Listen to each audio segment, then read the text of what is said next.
नमस्कार दोस्तों, सभी दोस्तों को जो जुड़े हुए हैं मेरे साथ एवं देख रहे हैं मुझे बाद में, सभी दोस्तों को उनके भावी एग्जाम के लिए ढेर सारी शुभकामनाएं। वेरी गुड मॉर्निंग, नमस्कार, सत श्री आदाब, सत श्री अकाल, आदाब, सलाम वालेकुम मेरे सारे दोस्तों। आज की प्यारी सी इस सुहानी सुबह में हम लोग शुरू करेंगे आज की ये क्लास, बौद्ध धर्म की आखिरी क्लास, जिसमें बौद्ध धर्म का कंप्लीट भंडारा कर देंगे। इसलिए दोस्तों, और इसके बाद लगभग आज 25 क्वेश्चंस बौद्ध धर्म के एक टेस्ट के रूप में आपके सामने रखे जाएंगे। तो चलिए बात करते हैं आज के अपने बौद्ध धर्म के इस अंतिम क्लास की। और आज सबसे पहले अपन बात करेंगे बौद्ध धर्म के रूप में। मैंने आपको कल बताया था कि बौद्ध धर्म में कई यान बने, हीनयान, महायान, और इनके बाद में टुकड़े होकर के हीनयान के दो भाग, सौत्रांतिक और वैभाषिक, एवं महायान के दो भाग, विज्ञानवाद एवं शून्यवाद, दो भाग बने। तो कई उप संप्रदाय बने दोस्तों। 5वीं 6वीं शताब्दी में ऐसा ही एक उप संप्रदाय और बना था जिसका नाम था वज्रयान। क्या नाम था? वज्रयान। यस। और वज्रयान से पहले मैं बात बताना चाहूंगा आपको कि महायान जो धर्म था, उस महायान धर्म की एक विशेषता मैं आपको बता दूं कि महायान धर्म में मैंने आपको बताया था दोस्तों कि बोधिसत्व की आदर्श रखा गया था। किसका आदर्श था दोस्तों? बोधिसत्व का। बोधिसत्व का आदर्श, बोधिसत्व का आदर्श रखा गया था, कल बताया था।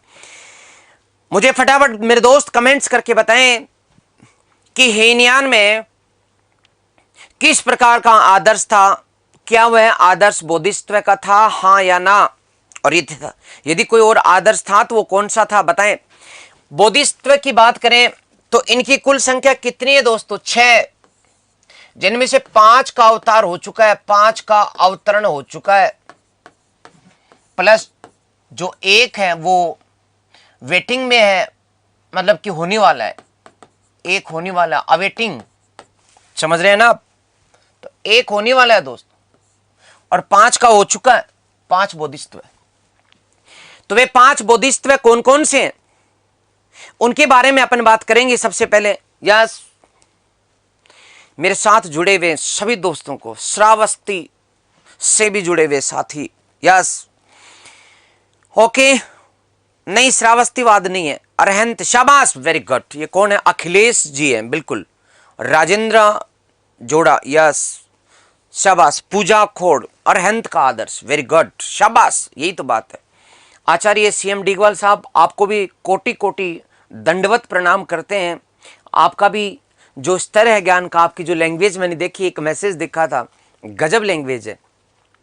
आपने लिखा था कि आपका वाक प्रवाह, संवाद शैली, शब्द चयन, शब्द संयोजन और उन शब्दों में बांधा गया तेज अद्भुत है। तो ये जो है आपके ज्ञान को प्रकट करने के लिए पर्याप्त है। ओके, चलिए, 5 का अवतरण हो चुका है। कौन कौन से का अवतरण हो चुका है मेरे साथ फटाफट देख लीजिएगा। आज की जो क्लास है वो बौद्ध धर्म के इधर उधर से समस्त प्रकार के आने वाले क्वेश्चंस को समेटने वाली क्लास है। कोई भी क्वेश्चंस बाहर नहीं जाएगा, एग्जाम भले कोई भी हो, छोटे से लेकर के बड़ी तक। यस, फटाफट बताएं मुझे, कौन पहला बोधिसत्व, प्रधान बोधिसत्व किसे कहा जाता है? फटाफट बताओ। नहीं बताओगे, मुझे पता नहीं बताओगे आप, क्योंकि आता नहीं है। अवलोकी तेश्वर पहले का नाम है, इसकी विशेषताएं बता दो। किस किस को आते हैं हाथ खड़े करो। नहीं आती हैं तो कोई बात नहीं, आती हैं तो हाथ खड़े कर लो। यस, मैं हाथ देख रहा हूं। यस दोस्तों, तो बात करें अवलोकितेश्वर, ये प्रधान बोधिसत्व हैं सब में। अब आप सबसे पहले तो ये समझो ना कि मैं क्या पढ़ा रहा हूं आज। गौतम बुद्ध के वे आदर्श अवतार जो कि हो चुके हैं 5 और एक होने वाले हैं। गौतम बुद्ध फिर से आने वाले हैं, आपको पता है क्या? हाँ, वेट करो। Yes, okay. तो प्रधान बोधिसत्व कौन है? अवलोकितेश्वर। इन्हें और क्या कहा जाता है? इन्हें पद्म पाणी कहा जाता है, पद्म पाणी।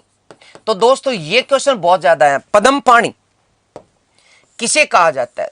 तो पहला जो बुद्ध का अवतार हुआ उसका नाम अवलोकतेश्वर है। पहला बुद्ध का अवतार अवलोकतेश्वर है। पद्म हाथ में है, पद्म का अर्थ जानते हैं, तो पद्म हाथ में लेकर के ये दयालु बुद्ध है, ये दया करता है, ये दयालु बुद्ध है, ये सभी जीवों पर दया करता है, और दया करते करते इसकी आंखों में आंसू आ जाते हैं, और उन आंसुओं से, उन आंसू जो सितारे की तरह चमकते हैं धूप में, भी आंसू आंसू आंसू गिरते हुए बुद्ध की कई मूर्तियां मिलेंगी आपको अजंता की गुफा में। इसी की सबसे ज्यादा, कान्हेरी की गुफा में इसी बोधिसत्व की सबसे ज्यादा मूर्तियां बनी हुई, चित्रित किए हुए। तो अजंता के जो चित्र हैं वो किस बोधिसत्व के सर्वाधिक हैं? अवलोकतेश्वर के। गिरते हुए आंसुओं के साथ दया का दृष्टि बनाए हुए ये जो बोधिसत्व हैं, इनके वे आंसू जो सूर्य के प्रकाश में तारे की तरह चमकते, उन्हीं से तारा देवी का जन्म हुआ। अर्थात इनके आंसुओं से, इनके आंसुओं से तारा देवी का जन्म हुआ। तारा देवी का जन्म, तारा देवी उत्पन्न हुई, और बाद में ये बोधिसत्व के साथ रहने लगी। ठीक, कौन सी गुफा में चित्रांकन मिलता है इनका? मैंने बताया अजंता, मैंने बताया कान्हेरी में इनका चित्रण मिलता है, अजंता एवं कान्हेरी में। दोबारा सुनिए, आज हम बुद्ध के,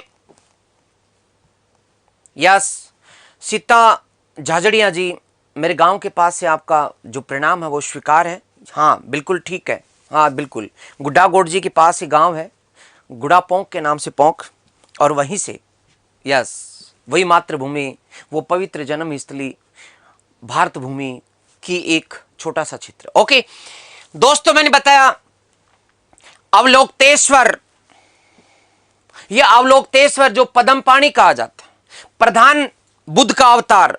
बुद्ध के 5 अवतार हुए अभी तक, विष्णु के 10, बुद्ध के 5। 5 में से पहला प्रधान बोधिसत्व कौन से? अवलोकतेश्वर। विशेषता क्या है? पद्म हाथ में, पद्म, समझ रहे? यस, दयालु बुद्ध है। साथ में इनके आंसुओं से तारा देवी की उत्पत्ति हुई है, यस। और अजंता और कान्हेरी में चित्रण मिलता है इनका, इनकी गुफाओं में। बात करें आगे, चलिए बढ़िया। नंबर 2, अब शाम एक तरफ बोधिसत्व है और दूसरी तरफ मंजू आ गई, ठीक है ना? कौन आ गई? मंजूश्री। तो दूसरे बोधिसत्व कौन है? मंजूश्री। मंजू ने इस अवलोकतेश्वर को खड़ग दिखाई। क्या दिखाई? खड़ग। अब आप समझ लें, याद कर लें। इनके हाथ में क्या है? खड़ग है। एक हाथ में खड़ग, दूसरे हाथ में प्रज्ञा पारमिता, प्रज्ञा पारमिता ग्रंथ। इन 2 हाथों में 2 चीजें, एक हाथ में खड़ग है, दूसरे हाथ में प्रज्ञा पारमिता। आप समझ रहे? एक हाथ में तलवार ले लेना और एक हाथ में ज्ञान का ग्रंथ ले लेना, और मैं आपके भी यही लेकर के सामने आ जाऊं, या कोई मंजू आपके सामने एक हाथ में ग्रंथ लेकर के, बौद्ध धर्म का ग्रंथ लेकर के आ जा रही, एक हाथ में तलवार, कि बताओ पढ़ाई करोगे या फिर सिर काट दूं? वो वाली बात है, समझ रहे? तो ये खतरनाक मूड में, ये दयालु नहीं है। दयालु कौन है? दयालु बुद्धि है ना? ये मंजू जो है ना, वो कतई दयालु नहीं है। खड़ग हाथ में है इनके, ठीक है? ओके, तीसरे नंबर पे चक्रपाणी। तीसरे कौन है? चक्रपाणी। ये इंद्र के समान है, अर्थात चक्र हाथ में इनके, इन बोधिसत्व के चक्र हाथ में। चौथा दोस्तों, इनमें कोई खास वो बात नहीं है कि अपने को याद ना हो, आराम से हो जाएंगे। क्षिति ग्रह, ठीक है ना? ये कौन है? ये आदर्श बुद्ध है, ठीक। 5वें नंबर के और लास्ट अमिताभ बच्चन की बात नहीं कर रहा, अमिताभ, मैं बच्चन की बात नहीं कर रहा, ये बोधिसत्व की बात कर रहा हूं। अमिताभ ये अंतिम बुद्ध जिनका कि इस पृथ्वी पर अवतरण हुआ था। तो आखिरी कौन से अमिताभ पूछे जाते, और ये स्वर्ग में जब गौतम बुद्ध की को महापरिनिर्वाण प्राप्त हो गया तो वो स्वर्ग में चले गए थे। तो वो वाला अवतार है, स्वर्ग में गए बुद्ध का अवतार, स्वर्ग में गए बुद्ध का अवतार। ओके, हो गया काम। लास्ट की बात, आने वाला कौन सा है छठा, उसका मैं नाम कहां लिखूं, मैं नीचे लिख दूं क्या, चलो यहां लिख देता हूं। अभी आए नहीं ये, अवेटिंग, प्रतीक्षा, आने वाले, या क्या लिखूं, आने वाले लिख देता हूं। फिर आप कहोगे सर आप शॉर्ट लिख देते हो। आने वाले बुद्ध हैं, बोधिसत्व है, कौन से, मैत्रेय। ये लो साहब, ये जब आएंगे तो पता लगेगा कि इनके हाथ में क्या है और क्या नहीं है, नाम का पता जरूर है। जैसे विष्णु का 10वां अवतार जो है ना, वो कलिक अवतार, पता नहीं लग रहा उनका। यस, अनिल जी, अनिल तुंदवाल जी, बिल्कुल आप तो हमारे गोत्र के भी हैं। यस, ओके, चलिए दोस्त। ओके दोस्तों, हमने बात कर ली 6 बोधिसत्व की। एक बार दोबारा देख लो। तो मैंने आपको बताया महायान संप्रदाय पूरा विश्व स्तर पर फैला, इसमें कुछ बोधिसत्व की अवधारणाएं। बोधिसत्व का मतलब क्या है, जैसे विष्णु के अवतार हुए वैसे ही बुद्ध के कुछ अवतार, 5 अवतार हो चुके हैं, छठा अवतार होने वाला है।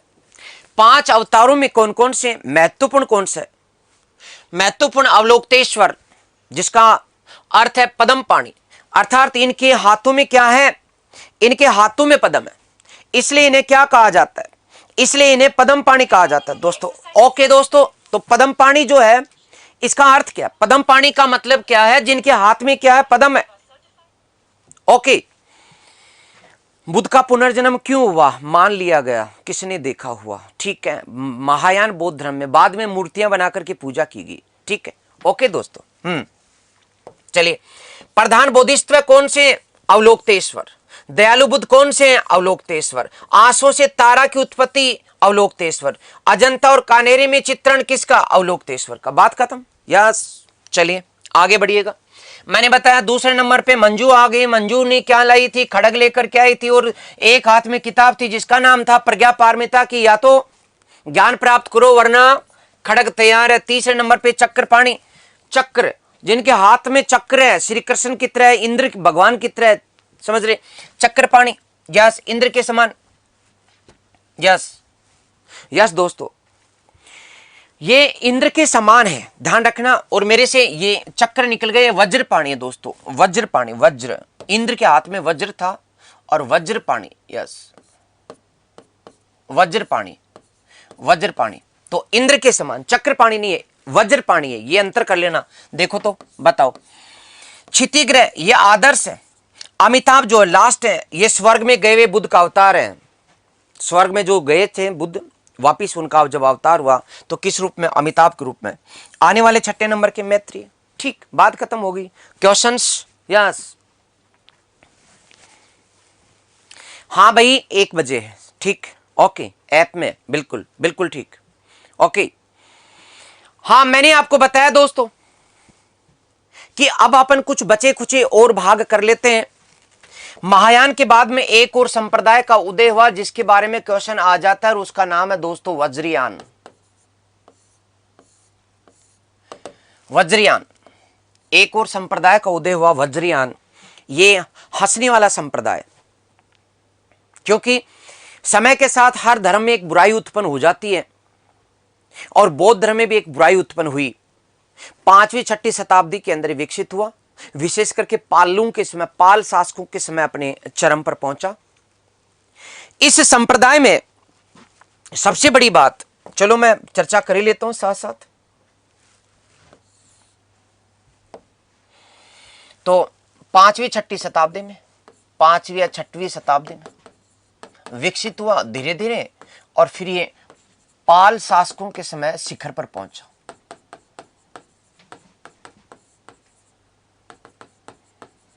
के समय ये चरम पर पहुंचा। ठीक, ओके ओके। चलिए दूसरी बात, दूसरी चीज कि पाल शासकों के समय जब ये चरम पर पहुंचा तो इसकी विशेषताएं क्या थी। यहां महात्मा बुद्ध को पूजा करने के लिए, उनकी प्राप्ति करने के लिए वज्रयानधारियों ने वज्रधारी माना, यानी कि गौतम बुद्ध को इन्होंने क्या मान लिया, बुद्ध को वज्रधारी मान लिया, वज्रधारी माना। ठीक, इसलिए इसका नाम क्या रहा, वज्रयान पड़ा। और इसे आदि बुद्ध भी कहा गया कि आदि बुद्ध है, आदि बुद्ध के रूप में पूजा की जाने लगी दोस्तों। ये पूजा जो थी ना, यही गलत तरीके से अपनाई गई। यहां पर यह मान लिया गया कि 84 सिद्धियों से निर्वाण प्राप्त करना है, 84 सिद्धियों से निर्वाण प्राप्ति पे बल दे दिया गया। और यहीं पे दिक्कत आ गई, इन 84 सिद्धियों में पंचमक्कार उत्पन्न हो गए दोस्तों, पंचमक्कार उत्पन्न हो गए। अर्थात इन्होंने सिद्धियों के अंदर मंत्र, मास, मैथुन, मुद्रा और मद्य का प्रचलन कर दिया। मंत्रोच्चार के माध्यम से मुक्ति की बात, मांस खाना, मैथुन अर्थात काम वासना, इसी के साथ साथ मुद्रा यानी काम वासना की मुद्राएं, और इन्हीं के साथ साथ मद्य अर्थात शराब। तो इनके माध्यम से निर्वाण प्राप्ति पर बल दिया जाने लगा। और ये बौद्ध धर्म का एक पतन का एक बड़ा कारण बना था। क्या आप समझ पा रहे हैं? यस, इन्होंने में कहा गया कि सुषुप्त यौन जो इच्छा होती है उसी से निर्वाण की प्राप्ति हो सकती है। इसमें कहा गया कि सुषुप्त यौन जो इच्छाएं, वो यौन एनर्जी है, उस एनर्जी को चरम तक विकसित करके उसी एनर्जी के दम पर निर्वाण की प्राप्ति की जा सकती है। ठीक, मैंने बताया कि इसका प्रमुख ग्रंथ कौन सा है। इसका जो प्रमुख ग्रंथ है वज्रयान का प्रमुख ग्रंथ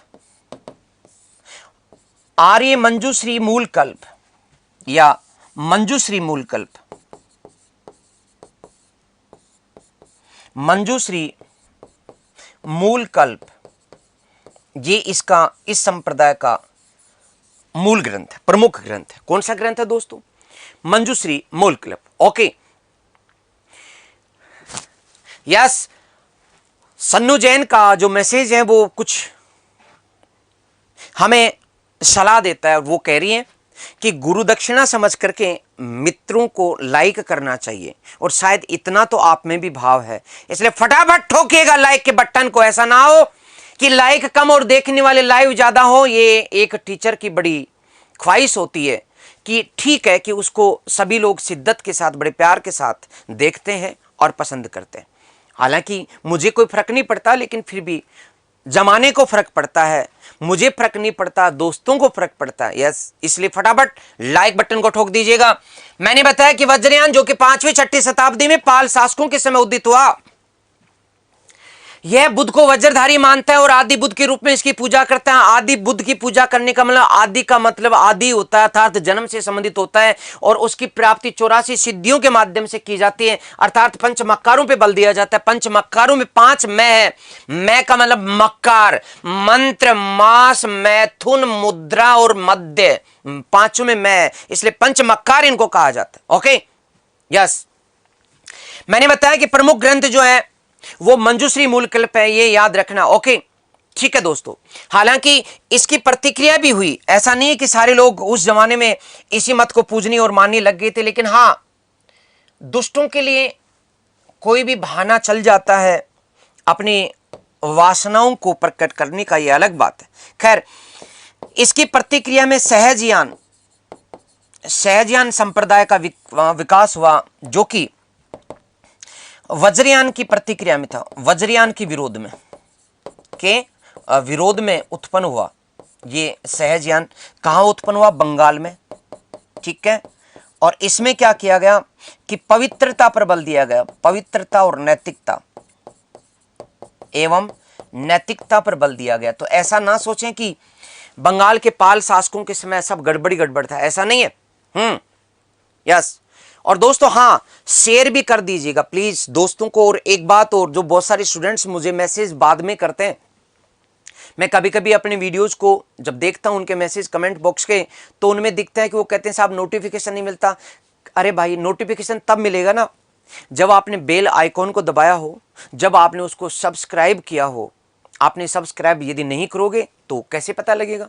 इसलिए क्लास का पता आपको नहीं लगता, ठीक है ना। ओके दोस्तों, तो सहजयान जो है वो वज्रयान के विरोध में विकसित हुआ था। इसके विरोध में, इनके पंचमक्कारों के विरोध में अच्छे लोगों ने, ये अच्छे लोग नहीं थे, तो ये अच्छे लोगों ने सहजयान बनाया, बंगाल में विकसित, पवित्रता और नैतिकता पर बल दिया गया। बात खत्म कीजिए ना। अब फटाफट मुझे ये बताएं, मेरे क्वेश्चंस हैं, मैं आपको बताना चाहता हूं, फटाफट बताएं मुझे कि बौद्ध धर्म के त्रिरत्न कौन कौन से, फटाफट कमेंट्स करके बताएं। Yes, okay, thank you very much, शाबाश। यस, ओके, अब तो आवाज ठीक आ रही है। यस, प्यारे दोस्तों चलिए फटाफट बताएं मुझे कि तीन जो बौद्ध धर्म के त्रिरत्न है, मेरा क्वेश्चन है बौद्ध धर्म के त्रिरत्न। यस, इनकी पीडीएफ मिलेगी दोस्तों। यस, बौद्ध धर्म के त्रिरत्न फटाफट बताएं, कौन बताता है सबसे पहले? यस, अभी आया नहीं उत्तर, शाबाश। सानू जैन का आया बुद्ध धम्म और संघ, वेरी गुड, बुद्ध धम्म और संघ, वेरी गुड, शाबाश। मुझे शाबाश, ओके। चलिए अब अपन बात करते हैं दोस्तों बौद्ध संघ की। बिल्कुल आ गया, मैंने बताया कि त्रिरत्न जो है वो कौन कौन से? बुद्ध, धम्म, संघ, बुद्ध, धम्म और संघ। बुद्धम शरणम गच्छामि, संगम शरणम गच्छामि, धम्मम शरणम गच्छामि, बुद्धम शरणम गच्छामि, धम्मम शरणम गच्छामि, संगम शरणम गच्छामि। ओके, चलिए ये सब बातें संस्कृत में, क्योंकि महायान की है। ओके, मैंने कल आपको बताया था कि महायान जो है तो संघ की बात करते हैं। संघ क्या है? आ जाओ यहां पे। संघ का मतलब गौतम बुद्ध ने विभिन्न भिक्षुओं का एक संघ बनाया, एक यूनियन बनाई, लोकतांत्रिक व्यवस्था पर आधारित है। मेरे को आप बाकी आप बताओगे, ये जो संघ है ये बौद्ध धर्म की सफलता और असफलता दोनों के लिए उत्तरदायी था। आप फटाफट मुझे संघ के बारे में बताएंगे। नंबर 1, संघ का गठन किसने किया? स्वयं बुद्ध ने, बुद्ध ने किया। विनय पिटक में इसके नियम है। किसमें नियम है? विनय पिटक में इस संघ के नियम है। इसका संचालन कैसे होता था? संचालन मैं ऑप्शन दे रहा हूं, इसका संचालन किया, आपको ऑप्शन दे देता हूं यहां पे। ए नंबर लोकतांत्रिक आधार पे, बी गणतांत्रिक आधार पे, सी तानाशाही आधार पे, डी वरिष्ठ आधार पे, वरिष्ठता आधार पे।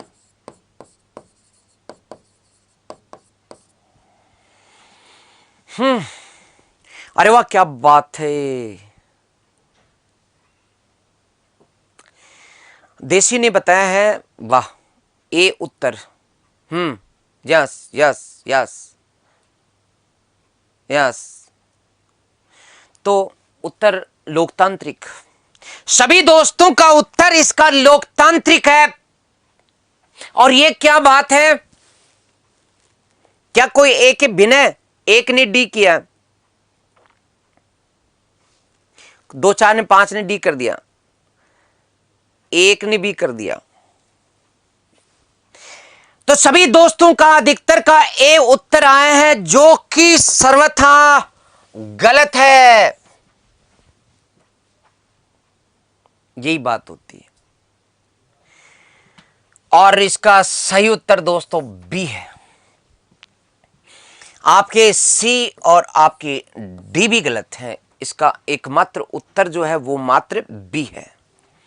यही तो बात है। अब विद्यार्थियों को लोकतंत्र और गणतंत्र का अंतर पता हो तब ना।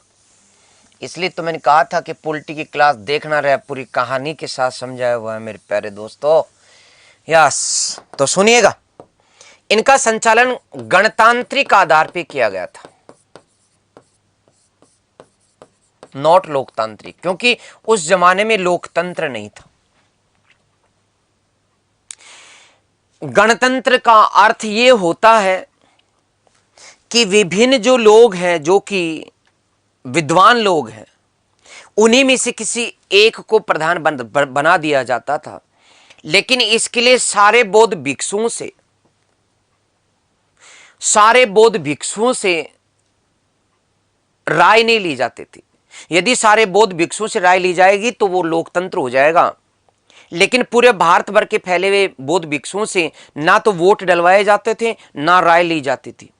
बस उस विशेष परिस्थिति में जो भी विद्वान होते थे उन्हीं 2-5 में से एक को नियुक्त कर दिया जाता था। गणतंत्र कहा जाता था इसको। ओके, तो लोकतंत्र और गणतंत्र में इतना फर्क है जितना कि एक महिला और पुरुष में होता है, जितना कि एक दिन और रात में होता है, जितना कि सूरज और चांद में होता है, जितना कि क्या कहें उसको, समझ रहे हो ना, बहुत गहरा अंतर होता है। यस, चलिए आगे बात करते हैं।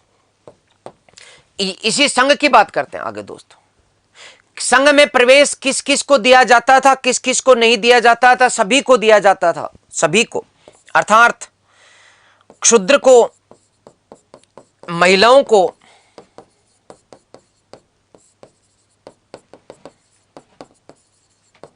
को भी समानता आधार पर प्रवेश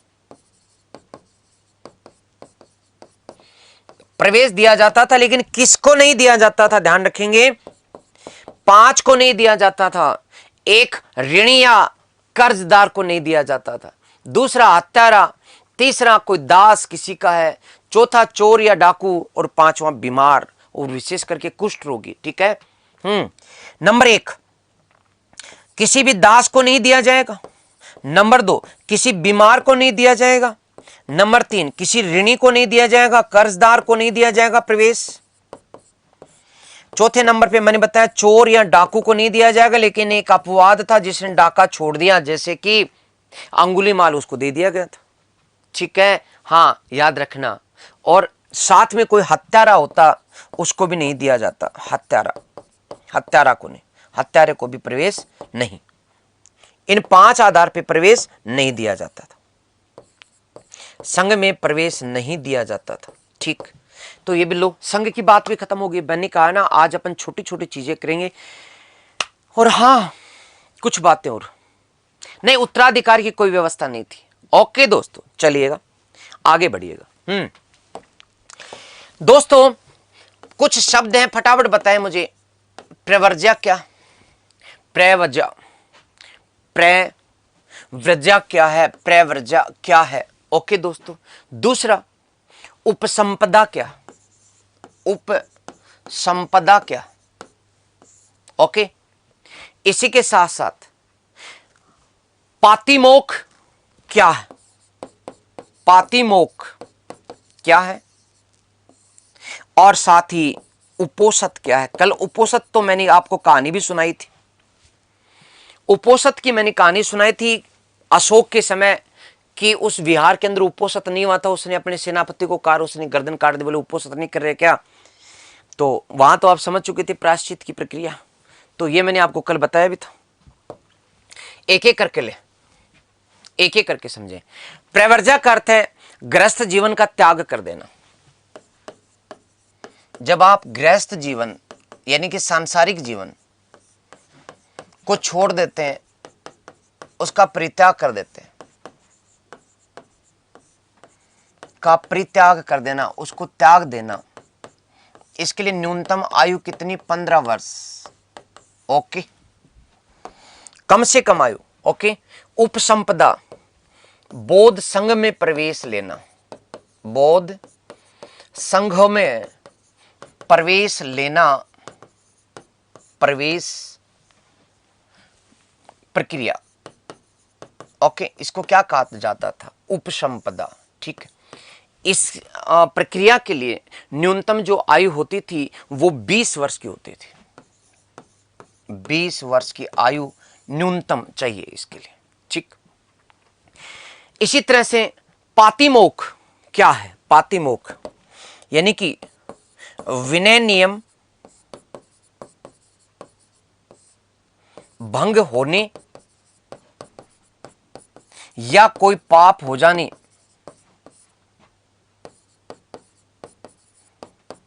होने पर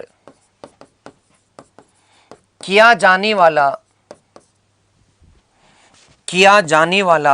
प्रायश्चित, किया जाने वाला प्रायश्चित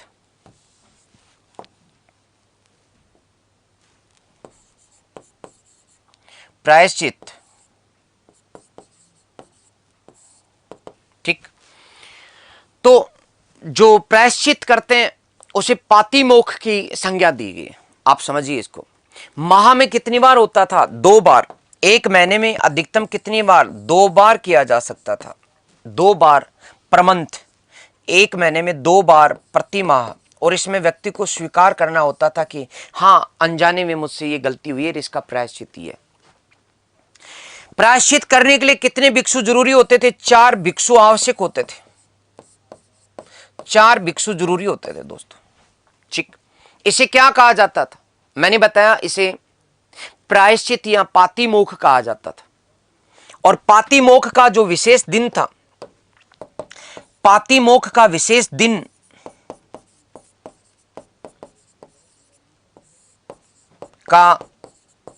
विशेष दिन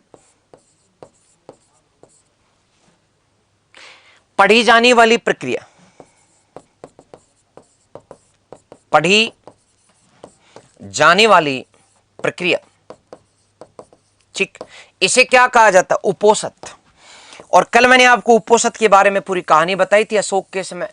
फिर भी कई विद्यार्थी या तो समझना नहीं चाहते या समझते नहीं है। कल मुझे एक ऐसा पढ़ने को मिला कि उपोषित मैंने जब पढ़ाया था तो उसने, भाई साहब ने उपसंपदा से जोड़ दिया, अंतर आया नहीं, और लिख दिया कि ये तो बौद्ध संघ में प्रवेश की प्रक्रिया है। मुझे देखते ही हंसी आई। मैंने कहा कि कई होते हैं, ज्ञान कम प्रदर्शन ज्यादा हो जाता है प्यारे बच्चे। कोई ना, बौद्ध संघ में प्रवेश 20 वर्ष। Yes, good. तो बौद्ध संघ में प्रवेश के लिए 20 वर्ष, लेकिन प्रवर्ज्या के लिए 15 वर्ष।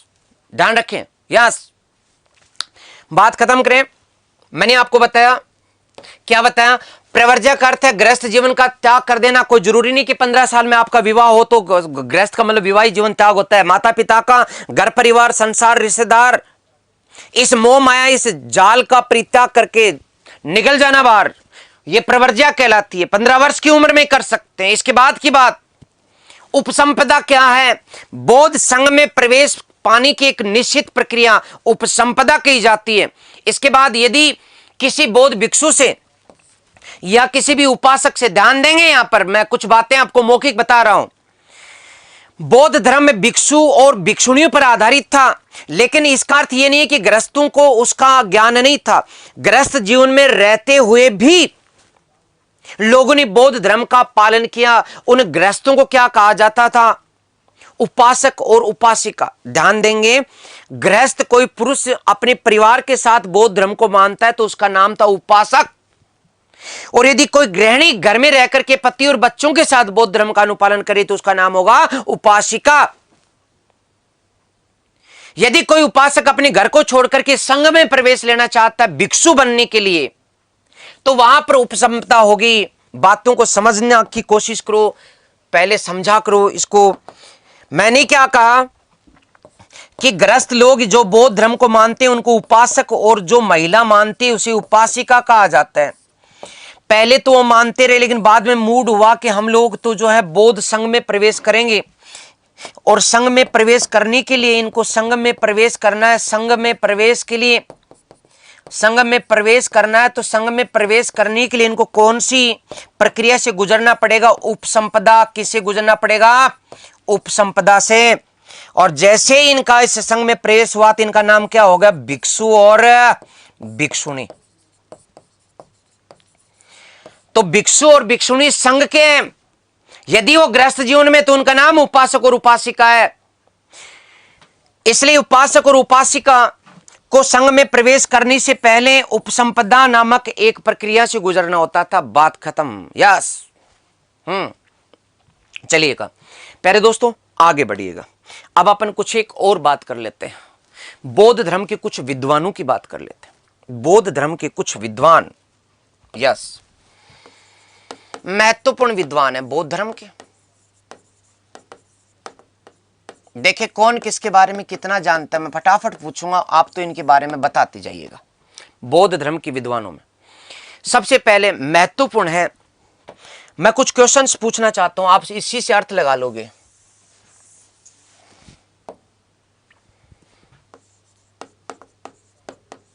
बौद्ध धर्म के विद्वान, यस, क्वेश्चन आता है वही मैं डायरेक्ट लिखता हूं। ओके, चलिएगा।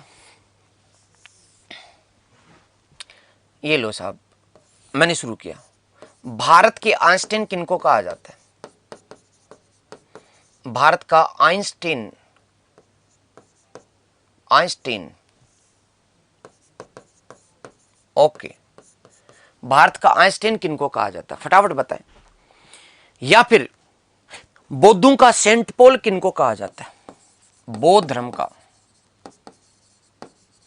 बौद्ध धर्म का सेंट पॉल, यह कहा किसी एक विद्वान को रोमिला थापर ने। रोमिला थापर जो इतिहासकार है, उन्होंने एक बौद्ध धर्म के विद्वान को बौद्ध धर्म का सेंट पॉल कहा। इनके ग्रंथों का मैं यदि नाम लूं तो इनके ग्रंथ जो हैं वो भी मैं लिख देता हूं। प्रज्ञा पारमिता, प्रज्ञा पारमिता, इनके ग्रंथ हैं माध्यमिक कारिका, माध्यमिक कारिका, माध्यमिक कारिका, यस, ठीक है ना दोस्तों, माध्यमिक कारिका। और इन्हीं के साथ साथ आरोग्य मंजरी, आरोग्य मंजरी, यस। तो बताओ कौन है वो? अरे वाह, क्या बात है, शाबाश नागार्जुन, गुड, ये हुई ना बात। अरे वाह, क्या बात है, नागार्जुन, नागार्जुन, नागार्जुन, हाँ बिल्कुल ठीक, ये नागार्जुन है, जिन्हें की बौद्ध धर्म में सेंट पॉल की उपाधि रोमिला थापर के द्वारा दी गई, जिन्हें कि भारत का आइंस्टीन कहा गया, जिनकी 3 किताबें प्रज्ञा पारमिता, माध्यमिक कारिका और आरोग्य मंजरी। यस, अब आते ना क्वेश्चन, सीधे सीधे टपकते हैं। थोड़ी देर में मैं कौन कौन से एग्जाम में कौन कौन से क्वेश्चन आए हुए उनकी बात बारे में बताऊंगा। लास्ट की बात, भारत के प्रसिद्ध रसायन वैज्ञानिक, भारत के रसायन वैज्ञानिक जिन्होंने सूक्ष्म मात्रिक तत्वों के बारे में बताया था, यस, संतोष जी मेरा ही नाम लिख रहे हैं कि साहब ये सारे काम तो आपने किए। ओके, कोई ना, ठीक। तो बौद्ध धर्म के विद्वानों में मैंने पहले विद्वान का नाम लिया नागार्जुन। इनके बारे में ये क्वेश्चन उठता है सीधा, भारत का आइंस्टीन कौन है? और तो और एनटीपीसी एग्जाम में पूछा हुआ क्वेश्चन है ये, एनटीपीसी, एनटीपीसी परीक्षा में पूछा हुआ क्वेश्चन है। बाहर की बात तो छोड़िए, कब कहां कौन सा क्वेश्चन आ जाए कोई पता नहीं। इसलिए जो टॉपिक पढ़ रहे हैं उसके बारे में जानकारी लेना हमारा धर्म है, हमारा परम कर्तव्य है। आगे की बात करें तो मुझे बताएं आप, एक क्वेश्चन है, क्वेश्चन है बौद्ध धर्म का वह ग्रंथ जिसे विश्वकोश कहा जाता है, जिसे विश्वकोश कहा जाता है, फटाफट बताओ, उत्तर बताओ मुझे। आज मैं आपकी फुल परीक्षा लूंगा और उन क्वेश्चंस के बारे में जो कि एग्जाम में आते हैं, यस, तो फटाफट बताएं। मैंने बताया ए महायान सूत्रालंकार, महायान सूत्रालंकार, सूत्रालंकार। बी अभिधमकोश, सी बुद्ध चरित्रम, डी जातक कथाएं। फटाफट उत्तर बताओ। गलती हो गई मेरे से। महाभिभाषा,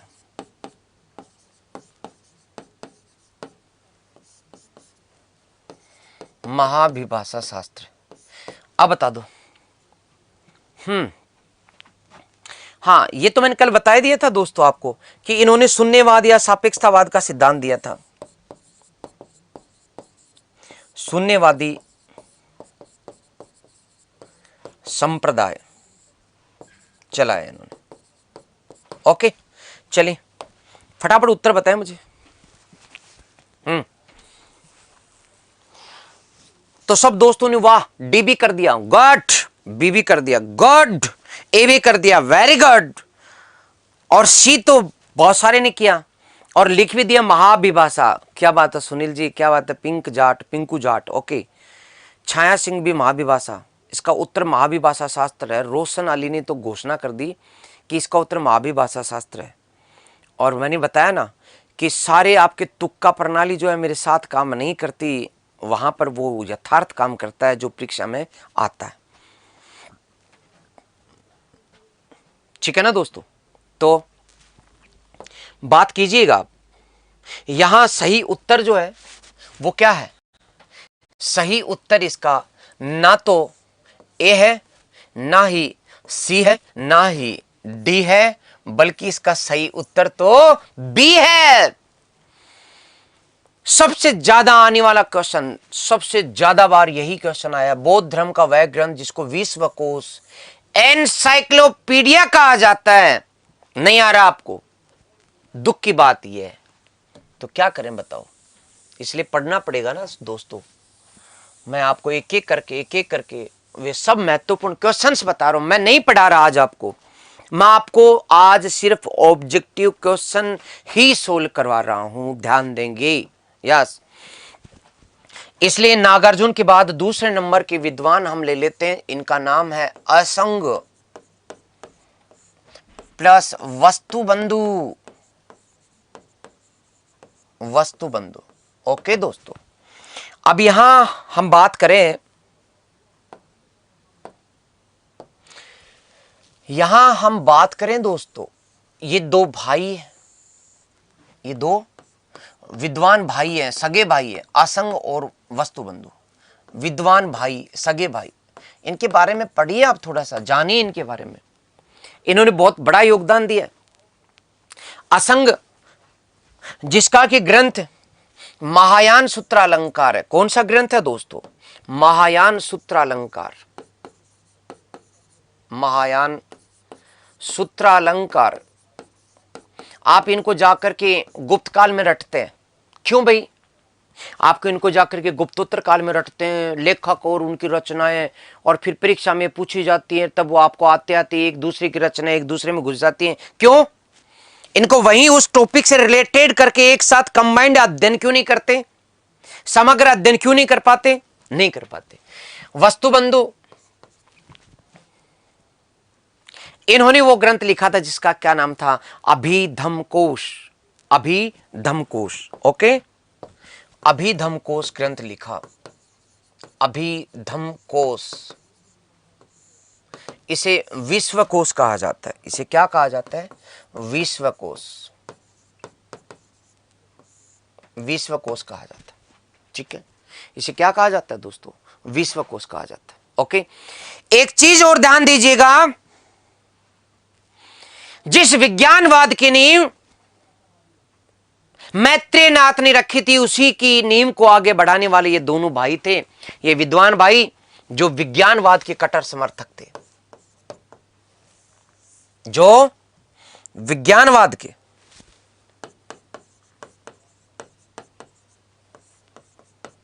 इन्होंने विज्ञानवाद का समर्थन किया।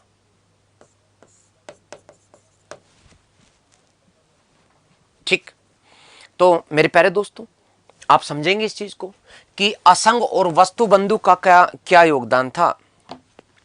ओके, तो इन्होंने क्या किया, ये दो भाई थे, विज्ञानवादी जो संप्रदाय था उसका इन्होंने काफी विकास किया, समर्थन किया, उसको बढ़ाया, और वस्तु बंधु ने अभिधम्मकोश की रचना की जिसे कि बौद्धों का विश्वकोश कहा जाता है। और असंग जो छोटा भाई था उसने महायान सूत्रालंकार लिखा जो कि काफी महत्वपूर्ण बड़ा ग्रंथ है। ठीक है, क्लियर है। ओके, अब मैं फटाफट और क्वेश्चन की बात करूं, आप मुझे क्या बताएंगे कि भारत में तर्क और न्याय शास्त्र का जनक किसे कहा जाता है? नहीं बताओगे, मुझे पता है, इसलिए मैं ही बता दूं समय रहते। दिंगनाथ, दिंगनाथ ये कांची के निवासी थे, कांची के निवासी थे, और इन्हें भारत में तर्क न्याय शास्त्र का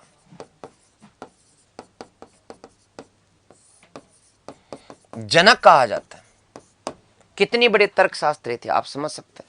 यस, इसी तरह से एक और विद्वान है जिनका नाम है धर्मकीर्ति। क्या नाम है दोस्तों? धर्मकीर्ति।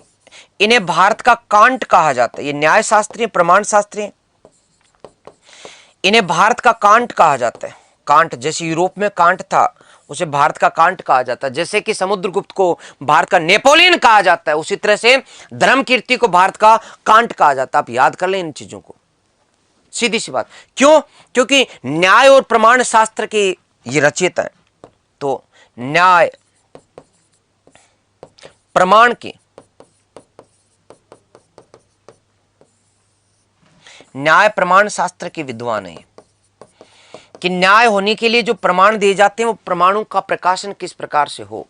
यस, एक और विद्वान, लास्ट की बात कर रहा हूं मैं, बुद्धघोष। बुद्धघोष, बुद्धघोष,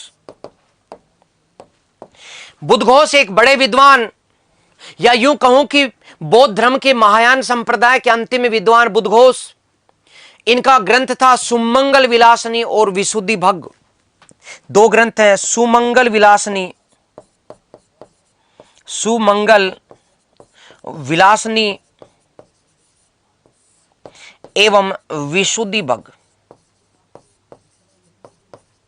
इन्हीं ग्रंथों के बदौलत दोस्तों मैं आपको क्यों बता रहा हूं, क्यों पढ़ा रहा हूं, क्योंकि इन्हीं ग्रंथों के दम पर कभी महायान जो संप्रदाय है बौद्ध धर्म का, वो एक विश्व धर्म की ओर आगे बढ़ा था। इस विशुद्धि भग को त्रिपिटकों की कुंजी कहा जाता है। यह क्वेश्चन आपके आया हुआ है,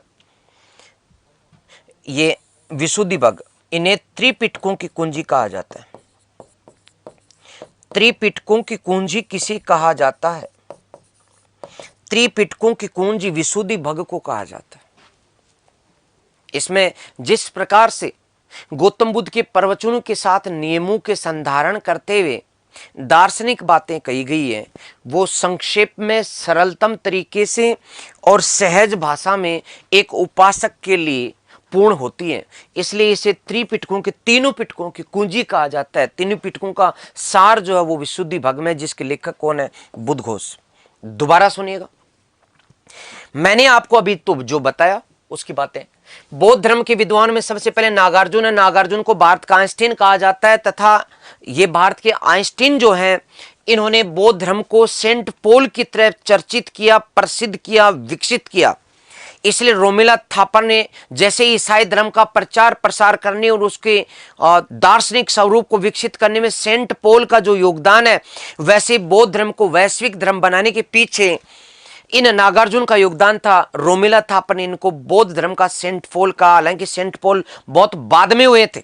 ठीक, इसी तरह से दोस्तों इसकी जो रचनाएं हैं नागार्जुन की, प्रज्ञा पारमिता, माध्यमिक कारिका और आरोग्य मंजरी, हालांकि रचनाएं तो 12-15 हैं, लेकिन ये 3 वे रचनाएं जो कि अक्सर पूछी जाती हैं।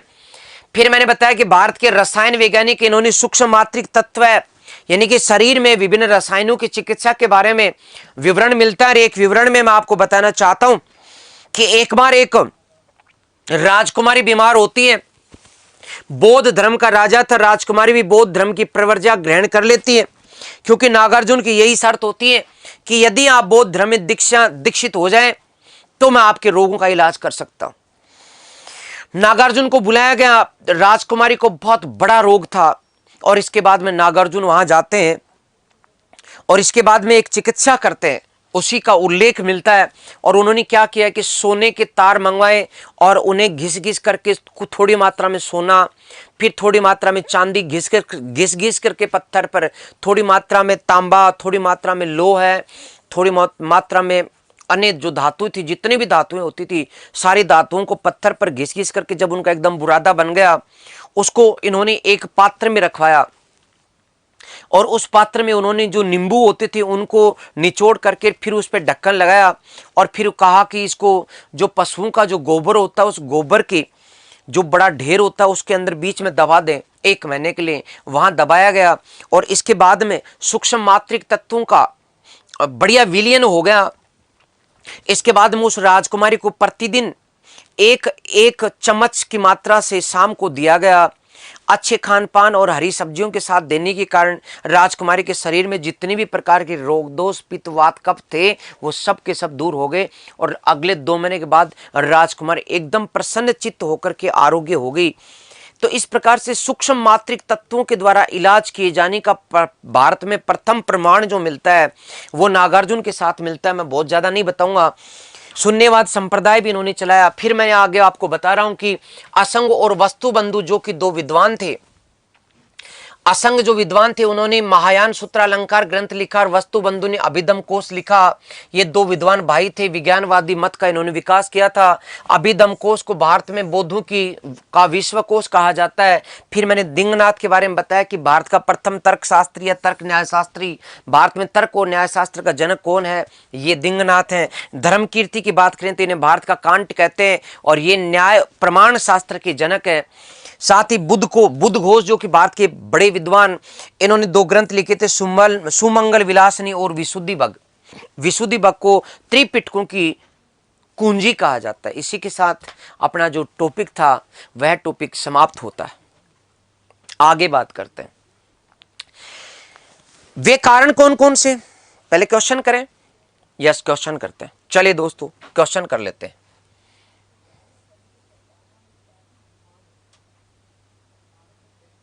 यस,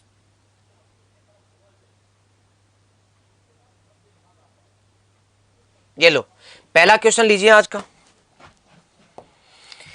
पहला क्वेश्चन लीजिए आज का। बुद्धकालीन अभिलेख किस भाषा में लिखे गए। बुद्धकालीन अभिलेख की भाषा पूछ ली तो सीधी सी बात है, इसकी भाषा कौन सी है, बी है। ओके, दूसरा क्वेश्चन ले फटाफट। ओके, फटाफट उत्तर दो। वज्रयान बौद्ध धर्म में महात्मा बुद्ध की संगनी किसे कहा जाता है। आप कर दोगे इसका उत्तर, मुझे विश्वास है। त्रिशला को, गौतमी को, यशोधरा को। कर दोगे, मुझे पता है। इसका उत्तर कर दिया होगा आपने। क्या किया, उत्तर क्या किया।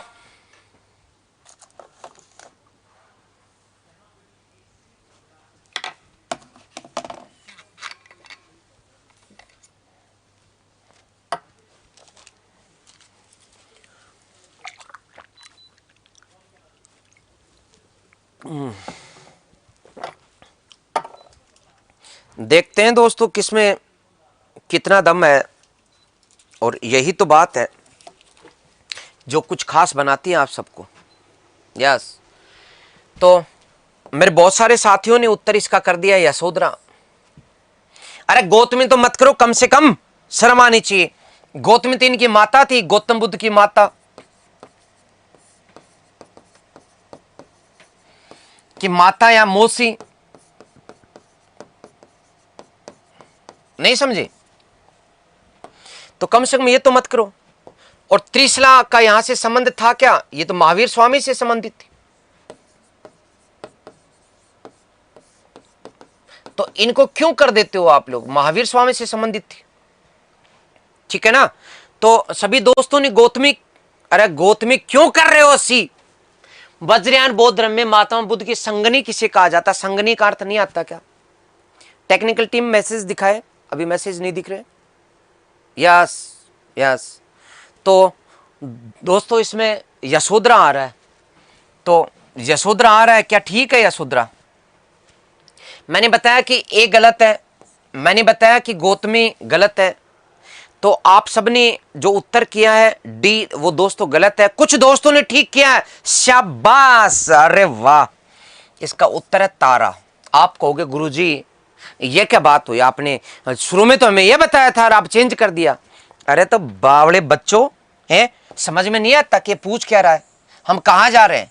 ये वज्रयान बौद्ध धर्म का पूछ रहे हैं 5वीं 6वीं शताब्दी में, उस वास्तविक बुद्ध की बात थोड़ी ना है।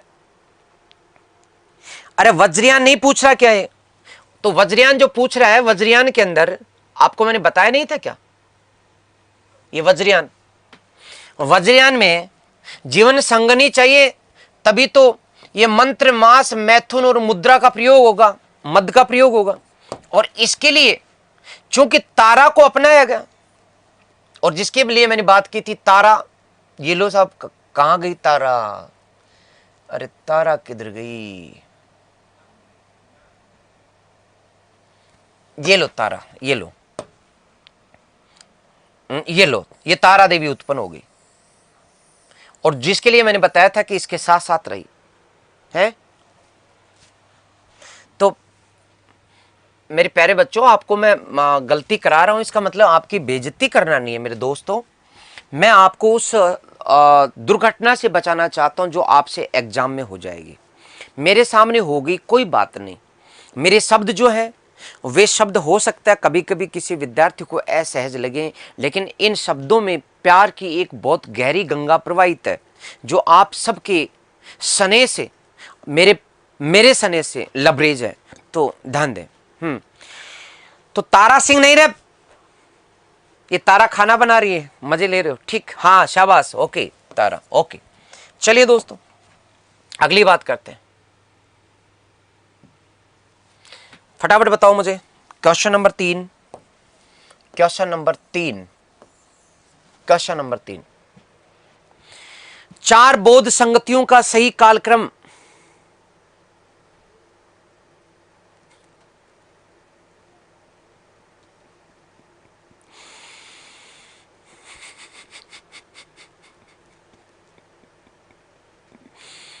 हाँ मिली है, ठीक है, ओके, यस।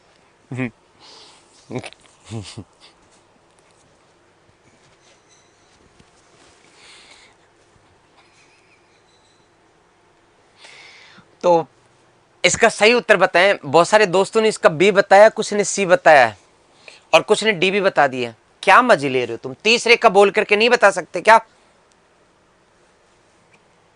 हमने बात की थी दोस्तों 483 जगह थी कौन सी, राजगृह। हमने बात की थी दोस्तों 383 बीसी जगह कौन सी थी, वैशाली। हमने बात की थी दोस्तों 251 बीसी जगह कौन सी थी दोस्तों, पाटलिपुत्र। हमने बात की थी प्रथम शताब्दी ईस्वी, अर्थात कोई फिक्स डेट नहीं है, 100 साल को प्रथम शताब्दी कहते हैं, और वो है कश्मीर का कुंडन वन। यही तो बात की थी हमने, है। फिर कहां दिक्कत आ रही, पहली, दूसरी, तीसरी, चौथी, अब कहां दिक्कत आ रही है? इसमें पहले पे पाटलिपुत्र आ गया तो गलत हो गया ना, ये तो। इसमें वैशाली आ गई, ये भी गलत हो गया। इसमें राजगृह तो ये सही है, और इसमें फिर पाटलिपुत्र आ गया, अपने आप कट गया। पहले ऑप्शन को देखोगे वहीं कट गए, दिक्कत कहां आ रही है, हो गया ना सी अपने आप। तो मेरे को ये नहीं लगता कि इतने सरल प्रश्नों को भी गलत करोगे क्या, और क्यों कर रहे हैं फिर गलत, और गलत ही करें तो फिर पढ़ क्यों रहे हैं? शिद्दत से काम कीजिएगा। चलिए आगे बढ़िए, ये लो, इसका बता दो, चौथे नंबर का। देखिए सबसे पहले कौन बताता है, फटाफट फटाफट आंसर चाहिए मुझे। और मैंने कहा था कि लाइक कम है अभी तक मेरे दोस्तों, लाइक कम है। अरे सबसे पहले तो लाइक को ठोकिए, लाइव ज्यादा लाइक कम, ये क्या बात हुई? लाइक ठोके पहले पहले पहले लाइक।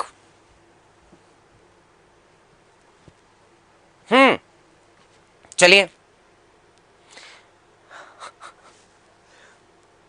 तो फटाफट बताओ रे। तो दोस्तों सभी दोस्तों के उत्तर ऊंट ऊंट पर टांग के रूप में आ रहे हैं।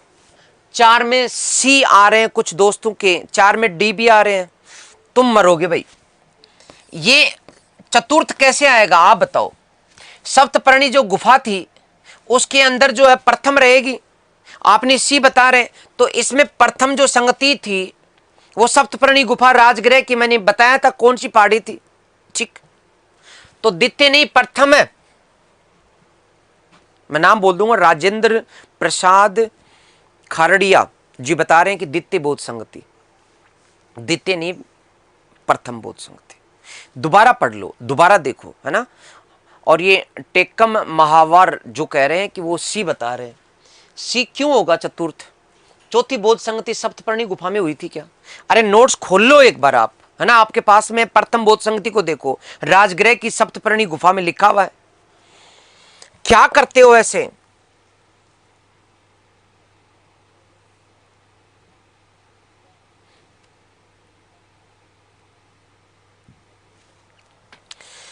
अब देखो, बौद्ध धर्म के किस मत का उद्भव 7वीं शताब्दी के आसपास हुआ था? तो हीनयान और महायान तो पहले में हो गए दोस्तों, ठीक है ना। करंट व्यू कोई था नहीं, ये बनाया हुआ है ऑप्शन, इसलिए सही उत्तर क्या हो गया? वज्रयान हो गया, क्योंकि 5वीं 6वीं में शुरुआत हुई और 7वीं शताब्दी में पालियों के समय, मैंने बताया नहीं था क्या आपको, 7वीं एवं 8वीं सदी जो है पाल वंश के समय, पाल शासकों के समय अपने चरम पर पहुंची। ये वज्रयान अपने चरम पर था, लेकिन शुरुआत 5वीं 6वीं शताब्दी में हो गए।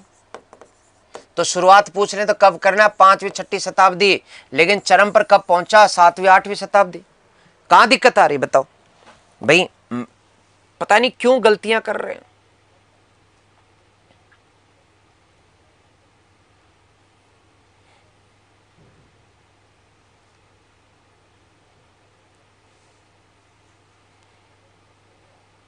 ये लो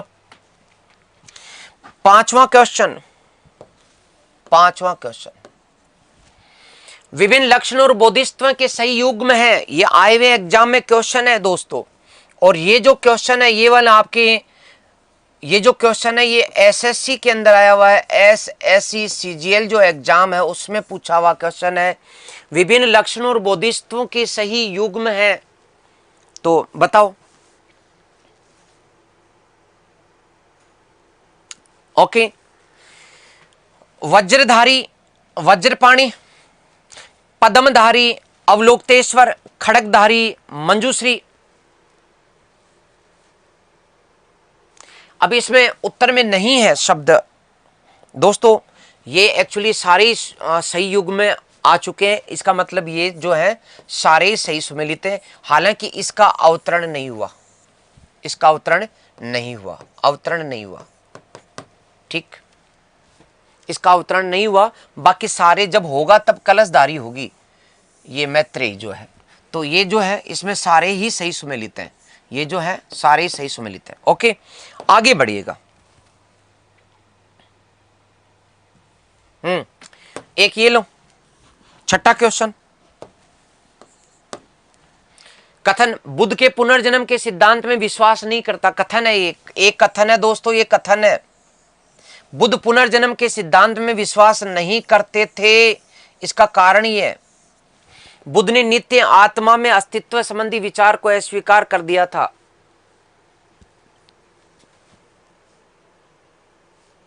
उत्तर क्या होगा 6 का? फटाफट बताओ। अरे 5वीं बोध संगति कहां से हो गई बेटा? ये कहां करवा दिया आपने है? चलो फटाफट बताओ।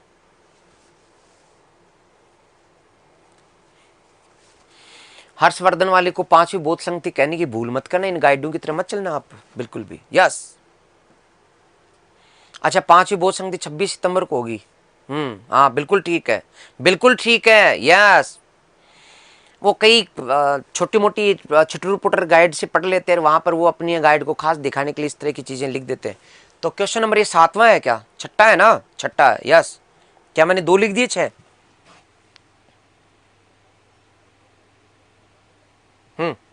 नहीं, यही है। ओके, क्वेश्चन नंबर 6 में क्या उत्तर आएगा?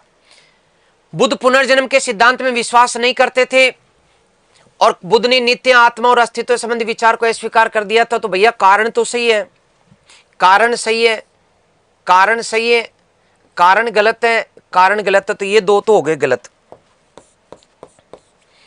फिर कथन सही है, बुद्ध पुनर्जन्म के सिद्धांत में विश्वास नहीं करते थे। नहीं करते थे, बुद्ध ने तो कहा था पुनर्जन्म होता है, इसलिए इसका अर्थ ये हुआ कि ये जो नहीं शब्द है इसने कथन को गलत कर दिया, तो कथन सही है, ये भी गलत हो गया। ये 3 गलत हो ही चुके थे, इसका मतलब उत्तर क्या आ गया? बी। ठीक है ना? तो प्यारे दोस्तों, आपने गलत कैसे कर दिया इसका?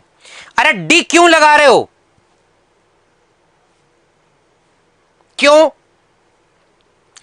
मैंने आपको बताया था कि गौतम बुद्ध ने कहा था कि पुनर्जन्म होता है।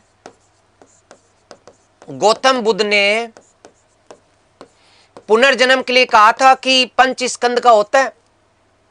मैं विश्वास किया, बात यह है, जबकि यहां पूछी क्या जा रही है? नहीं, इसलिए कथन क्या हो गया? गलत हो गया। फिर गौतम बुद्ध ने नित्य आत्मा को खारिज कर दिया। उन्होंने कहा था अनात्मवाद।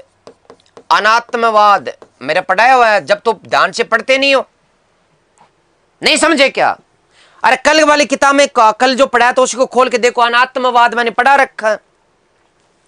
इसलिए कारण जो नित्य आत्मा है, अस्तित्व संबंधी विचार को अस्वीकार कर दिया था। तो जो नित्य आत्मा संबंधी विचार को अस्वीकार कर दिया था, अनात्मवाद, ये बात तो सही है। लेकिन बुद्ध ने कहा था पुनर्जन्म के सिद्धांत में विश्वास नहीं करते थे, गलत बात है, क्योंकि करते थे तो कथन क्या हो गया? गलत, और कारण हो गया सही। अब पहला क्या है? कथन सही है और कारण सही है, दोनों सही नहीं है क्योंकि कथन गलत है। दूसरा, कथन गलत है, कथन गलत है और कारण सही है, ये बात सही निकली, इसलिए हमने ये कर दिया। जबकि तीसरे, कथन गलत है, कारण गलत है, नहीं कारण सही है। चौथा, कथन सही है, कथन सही कहां? गलत है। समझ गए? तो इस प्रकार के क्वेश्चंस आते हैं, सामना करो इनका। मैंने कहा था ना, पढ़ना पड़ता है, मेहनत करनी पड़ती है। ये लो, बौद्ध धर्म में उपसंपदा पद से अभिप्राय क्या है? तो उपसंपदा का मैंने लिखाया था आपको अभी, क्या होगा? बौद्ध धर्म में उपसंपदा पद से अभिप्राय क्या? बौद्ध शिक्षा प्रदान करना, उपसंपदा का मतलब, या बौद्ध संघ में प्रवेश लेना। इसको अपन और ज्यादा सही करें तो इसका सही क्या है? बौद्ध संघ में प्रवेश लेना। यस, तो इसका सही उत्तर बौद्ध संघ में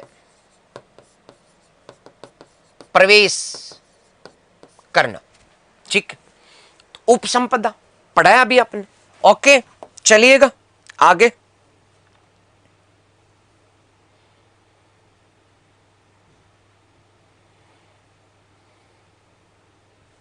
ये लो,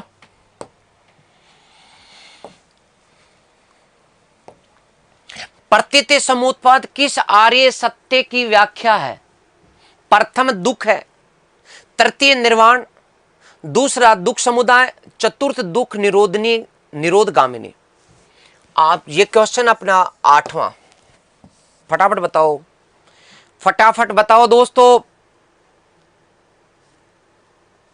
8वें का देखता हूं मैं कौन सबसे पहले उत्तर देता है। यस, फटाफट फटाफट दोस्तों।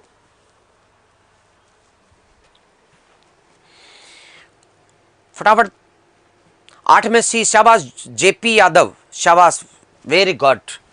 तो प्रतीत समुत्पाद, दूसरा दुख समुदाय का भाग है, सी इनका उत्तर ठीक है, वेरी गुड। चलिए दोस्तों, कुछ क्वेश्चंस और रह गए अपने, और उन क्वेश्चंस में अपनी को बात करनी है। जैसे कि ये तिब्बत में बौद्ध धर्म के वज्रयान संप्रदाय की स्थापना किसने की, इस प्रकार के क्वेश्चन है। तो ये पढ़ने से पहले हमें थोड़ा सा और देखना होगा, थोड़ा और पढ़ना पड़ेगा। इसके लिए मैं आपको और बताना चाहूँगा, थोड़ी देर के लिए आप और पढ़िएगा। दोस्तों एक हेडिंग डालिए फटाफट, बौद्ध धर्म की सफलता के कारण, बौद्ध धर्म की सफलता के कारण, बौद्ध धर्म की सफलता के कारण कौन कौन से कारणों से बौद्ध धर्म सफल हुआ। नंबर 1, बुद्ध का व्यक्तित्व।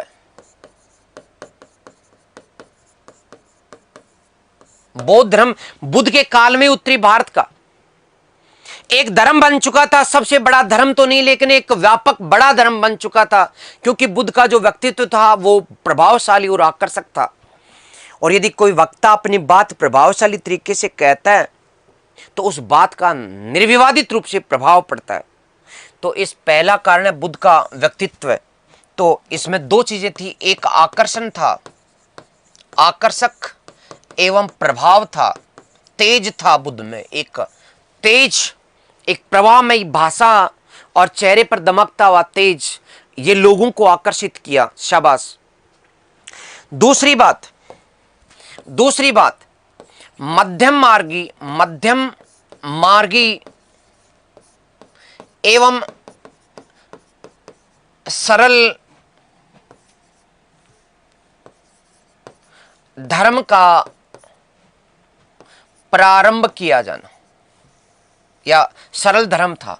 बौद्ध धर्म जो था वो सरल था, मध्यम मार्गी था और व्यवहारिक था दोस्तों, ठीक है ना। सरल एवं व्यवहारिक धर्म, सरल तथा व्यवहारिक धर्म, ये लो, ऐसे ऑप्शन सीधे सीधे से निकलेंगे आपका। व्यवहारिक धर्म का होना, देखिएगा बौद्ध धर्म मध्य मार्गीय, इसका अर्थ ये क्या है, अतिवाद का विरोध करता है। ज्यादा सरल मार्ग होता है जिसमें भोग विलास होता है वो भी नहीं चल पाता, ज्यादा कठोर मार्ग होता है अति सर्वत्र वर्जयंत, अर्थात अति जो है वो एक बुराई है। अति चाहे कठोर मार्ग की वो भी गलत है, अति चाहे सरल मार्ग की भोग विलास की वो भी गलत है। गौतम बुद्ध ने सांसारिक जीवन के लिए एक व्यवहारिक धर्म का चुनाव किया, जो कि न सिर्फ सरल था बल्कि किसी भी प्रकार की अति से युक्त नहीं था, इसलिए ये सफल रहा। तीसरी बात और सुनिएगा, बुद्ध के द्वारा स्थानीय पाली भाषा या वहां की जो मगध की भाषा थी उसमें प्रचार प्रसार किया गया।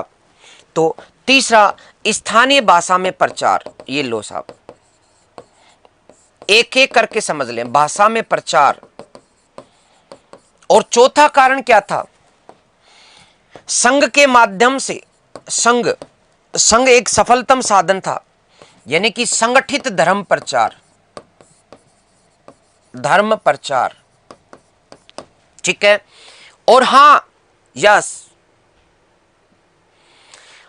और हां एक बात और कि राजकीय संरक्षण मिला और राजाओं ने इसको देश के ही नहीं बल्कि विदेशों के कोने कोने तक पहुंचाया। पांचवा कारण है राजकीय संरक्षण। राजकीय संरक्षण किस किस ने इसको शिखर तक पहुंचाया, उनमें पहला अजात शत्रु, इसके बाद में अशोक सम्राट अशोक, कनिष्क एवं हर्षवर्धन, सॉरी हाँ ठीक है, हर्षवर्धन एवं पाल शासक। पालों में 2 पाल है, एक धर्मपाल, जो शासक धर्मपाल है उसने कई बौद्ध विश्वविद्यालयों की स्थापना करवाई। धर्मपाल ने दोस्तों ओडंतपुरी, विक्रमशिला और सोमपुरी 3 विश्वविद्यालय, ओडंतपुरी, विक्रमशिला और सोमपुरी विश्वविद्यालय बौद्ध धर्म के लिए खुलवाए। इसी तरह से पालों में जो दूसरे शासक हैं जिन्होंने बौद्ध धर्म का विकास किया, इन्हीं पाल शासकों में से एक का नाम रामपाल, और रामपाल ने जगदल्ला विश्वविद्यालय की स्थापना करवाई। रामपाल का जगदल्ला विश्वविद्यालय, ये देखना, जगदल्ला विश्वविद्यालय की स्थापना करवाई, और इन विश्वविद्यालयों ने इसको कोने कोने तक पहुंचाया। ठीक, यहां मैं आगे आपको बताना चाहूंगा कि यह विश्व धर्म बना, बौद्ध धर्म विश्व धर्म बना, विश्व धर्म के रूप में। दोस्तों, बौद्ध धर्म विश्व धर्म के रूप में विकसित हुआ। एक दौर था जब आज भी खुदाई होती है यारकांद, कूची, खोतान में, जब वहां से बौद्ध धर्म के प्राचीन मूर्तियां प्राप्त होती हैं, बौद्ध धर्म के साक्ष्य प्राप्त होते हैं।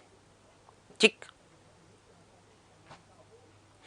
परिणाम क्या है कि आज भी भारत में नहीं है बौद्ध धर्म का सबसे बड़ा स्तूप, जावा में, इंडोनेशिया में, चीन में भी बौद्ध धर्म के बड़े अनुयायी हैं, तिब्बत में बौद्ध धर्म के बड़े अनुयायी हैं। आप समझ रहे हैं? हां, और जैसा कि मैंने पहले भी बताया आपको, यस दोस्तों, कि यहां पर जाति, वर्ण और लिंग में कोई भेदभाव नहीं किया गया, यहां समानता दी गई। यह भी इसकी सफलता का एक कारण था। लेकिन अपन बात कर रहे हैं बड़े रूप में, विश्व धर्म के रूप में बना। आज भी हमें विश्व के कोने कोने से हमें प्राप्त होते हैं।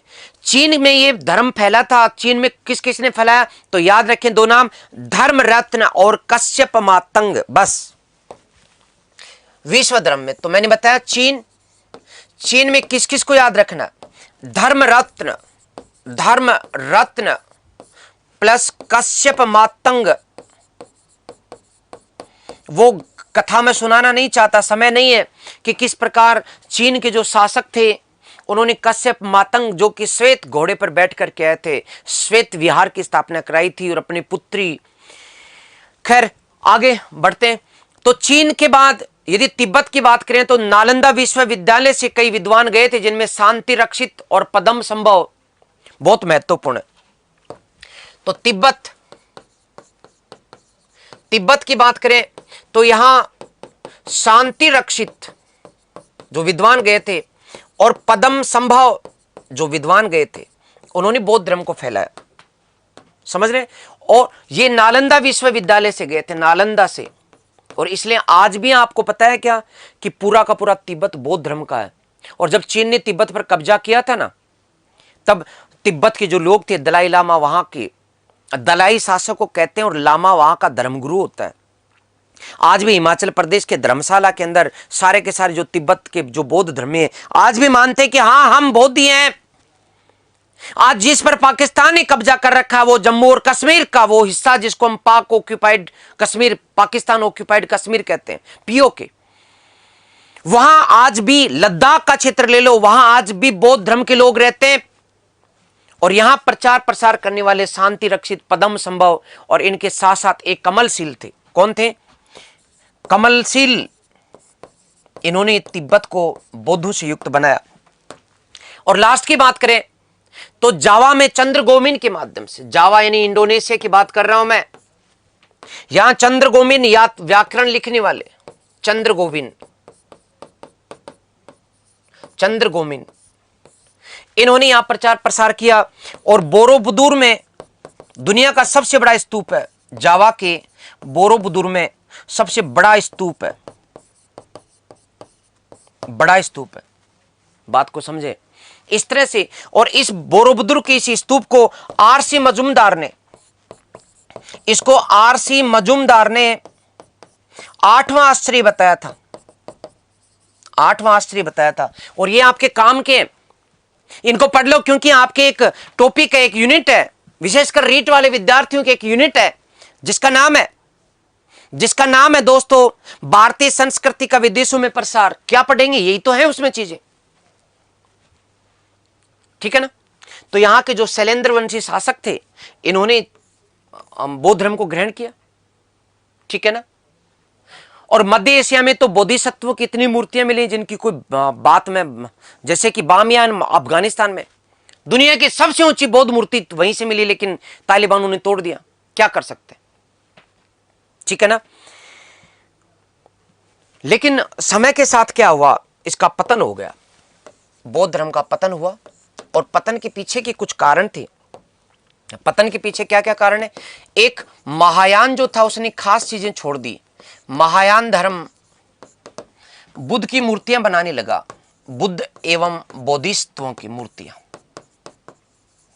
बोधिसत्वों की मूर्तियां बनाने लगा और मूर्ति पूजा शुरू कर दी, मंदिर बनाने लगा। तो हिंदू धर्म की जो बुराइयां थी वो आने लगी। प्राचीनतम बुद्ध की मूर्ति कहां से मिली है, मूर्ति कहां से मिली, मथुरा से। फर्स्ट मूर्ति कहां से मिली, मथुरा से मिली है। कहां से मिली, मथुरा से। लेकिन सबसे सुंदर मूर्तियां कहां से मिली है, बुद्ध की सुंदर मूर्तियां, बोधिसत्वों और बुद्ध की सुंदर मूर्तियां, ये कहां से मिली है, ये गांधार शैली में, गांधार शैली में तक्षशिला क्षेत्र से प्राप्त होती है,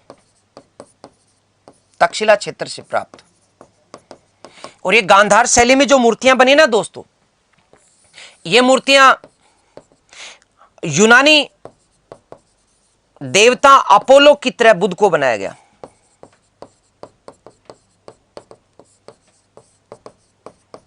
की तरह बुद्ध को बुद्ध मूर्तियां बनाएगी, ठीक।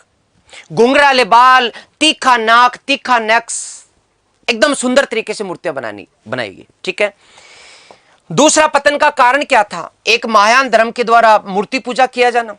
और दूसरा पतन का कारण क्या था दोस्तों, दूसरा जो पतन का कारण था वो था वज्रयान, ठीक है ना। अर्थात वहां के पंच मक्कार, काम वासना पर बल, तंत्र मंत्र, इसे क्या हुआ, आस्था खत्म हो गई। जो आम व्यक्ति था वो, उसमें आस्था खत्म हो गई, ठीक है।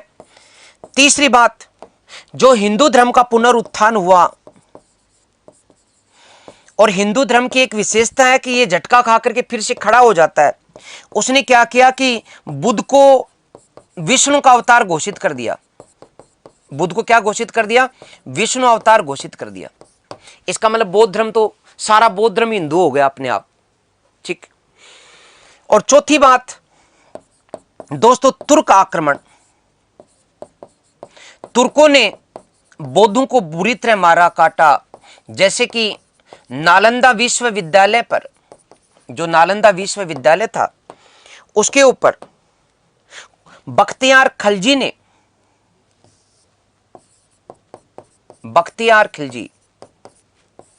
ने आक्रमण किया और उनकी एक ड्रेस देख करके लगभग सबको काट दिया दोस्तों, ठीक है। तो मैंने बताया आपको बौद्ध धर्म किस प्रकार से एक विश्व धर्म बना और इसके बाद इसका पतन हो गया। आज जो भारत कभी बौद्ध धर्म का एक प्रधान केंद्र था, मौर्यों के समय, विशेषकर अशोक के समय, कनिष्क के समय, भारत में जो सबसे बड़ा धर्म बौद्ध धर्म था। बौद्ध धर्म भारत ने चीन, कोरिया, आज का जापान, इंडोनेशिया, मलेशिया, थाईलैंड और इनके साथ साथ म्यांमार में आनंद जो मंदिर है म्यांमार में, अंगोर कोवाट मंदिर का कंबोडिया में। तो समझिए आप बात को, पूरे दुनिया का सबसे बड़ा धर्म बन चुका था ये। और आपको पता है कि मंगोलिया का सबसे बड़ा धर्म था। चंगेज खान जब अपना खड़ग लेकर के निकला था, तब वो निकला इसीलिए था कि मैं बौद्ध धर्म की रक्षा करूंगा, बौद्ध धर्म का रक्षक था और इस्लाम के खिलाफ था वो। लेकिन वक्त के साथ इसका पतन हो गया, वक्त के साथ पतन हो गया। पतन क्यों हुआ, क्योंकि एक तो महायान धर्म ने मूर्ति पूजा शुरू कर दी। बुद्ध की पहली मूर्ति मथुरा शैली की बनी हुई, मथुरा से प्राप्त हुई। इसके बाद गांधार शैली की जो मूर्तियां हैं उनको देखना आप, बड़े सुंदर नाक नक्श वाली मूर्तियां, सुंदर चेहरा है उनका, जैसे यूनानी लोग नहीं होते, एकदम तीखा नाक नक्श, चमकदार, और शारीरिक सौष्ठव, कपड़े कम और शारीरिक प्रदर्शन ज्यादा है उनमें। और ये स्लेटी पत्थर से बनी होती है। गांधार जो शैली की मूर्तियां होती हैं दोस्तों, इनका एक विशेष पत्थर है स्लेटी पत्थर, इसी की बनी होती है। यूनानी देवता अपोलो की तरह घुंघराले बालों वाली मूर्तियां बनी यहां पे, ठीक है। और पतन का दूसरा कारण वज्रयान। मैंने बताया कि पंच मक्कारों के माध्यम से लोग भोग विलास में लिप्त हो गए। जिस बौद्ध संघ ने बौद्ध धर्म को आकाश की ऊंचाइयों तक पहुंचाया था, जब वक्त आया तो वहीं बौद्ध संघ भिक्षु और भिक्षुणियों के अय्यासी के अड्डे बन गए। और परिणाम, जैसा कि गौतम बुद्ध ने कहा था कि मैं महिलाओं के विरोध में टिप्पणी नहीं कर रहा, मैंने गौतम बुद्ध ने क्या कहा तो वो बात बता रहा हूं। गौतम बुद्ध ने कहा था कि महिलाओं का यदि संघ में प्रवेश नहीं होता तो जो मेरा धर्म है वो हजारों साल तक चलता, लेकिन महिला प्रवेश के बाद मेरा जो धर्म है ये 500 साल से ज्यादा नहीं चलेगा। और कहीं ना कहीं उनकी टिप्पणी जो थी लगभग ठीक निकली। समझ रहे हैं ना? यस। और फिर हिंदू धर्म का पुनरुत्थान हुआ और हिंदू धर्म वाले बड़े कलाकार होते हैं। ये क्या, इन्होंने क्या किया कि गौतम बुद्ध को विष्णु का अवतार घोषित कर दिया। आज भी जब विष्णु के 10 अवतार पढ़ोगे तो गुप्त काल में क्या किया कि हिंदू धर्म के पंडितों ने, हिंदू धर्म के विद्वानों ने गौतम बुद्ध को हिंदू धर्म का एक अवतार घोषित कर दिया, विष्णु के एक अवतार। अर्थात जब गौतम बुद्ध विष्णु जी के अवतार हैं, इसलिए सारे के सारे बौद्ध स्वतः ही हिंदू धर्म की विस्तार और विस्तृत रूप में आ गए। समझ रहे हो? तो इसलिए उसका जो अलगाव था वो समाप्त हो गया, हिंदू धर्म में समा गया। और पांचवा और लास्ट कारण मैंने चौथा बताया, तुर्क आक्रमण, तुर्कों का आक्रमण। कुतुबुद्दीन बख्तियार खलजी जो कि गोरी का एक गुलाम था, उसने बिहार बंगाल पर आक्रमण किया था, नालंदा विश्वविद्यालय पर भी आक्रमण किया। वहां उसने देखा कि एक ही ड्रेस पहने हुए बौद्ध भिक्षु एक ही तरह की ड्रेस पहनते थे, कत्थई कलर की, एक ही ड्रेस पहने हुए, सिर मुंडाए हुए एक ही तरह के लोग वहां पर उसने देखे। तो बख्तियार खिलजी का दिमाग खराब हो गया। बोले ये तो इसका मतलब ये किला है इतना ऊंचा, ये धर्मगंज पुस्तकालय और ये सब है। तो उसने कहा इसका मतलब किसी राजा का किला और इस राजा के पास सेना है, एक ही ड्रेस और सबका सिर मुंडाए हुए। उसको लगा ये खास ड्रेस कोड है यहाँ की सेना का। और उसने कहा काटो रे, और आग लगा दी, जला दिया, मार दिया, ध्वस्त हो गए। बचे कुचे जो बौद्ध भिक्षु थे या तो हिंदू धर्म में दीक्षित हो गए या फिर ज्यादातर उनको मुसलमान बना लिया गया, बौद्ध धर्म वालों को जबरन गले पर तलवार लगा करके। और कोई जिसको बौद्ध रहना है था वो तिब्बत भाग गए। तो इस प्रकार से बौद्ध धर्म जो कि एक विश्व धर्म के रूप में था उसका पतन हुआ। मैंने यहां पर भी चर्चा की है दोस्तों कि बौद्ध धर्म में विश्व धर्म के रूप में उदित हुआ था। चीन के लिए याद रखें धर्म रत्न और कश्यप मातंग, तिब्बत के लिए याद रखें दोस्तों शांति रक्षित, पद्म संभव और कमलशील जो कि नालंदा विश्वविद्यालय से थे। और ये कमलशील जो था ये वज्रयान वाला था, ये तिब्बतियों को जाकर के वज्रयान के पंचमक्कार बांट आया। ठीक, जावा में चंद्र गोविंद ने वहां के जो शैलेंद्र वंशी शासक थे उनको बनाया, शैलेंद्र वंशी शासकों को बौद्ध बनाया,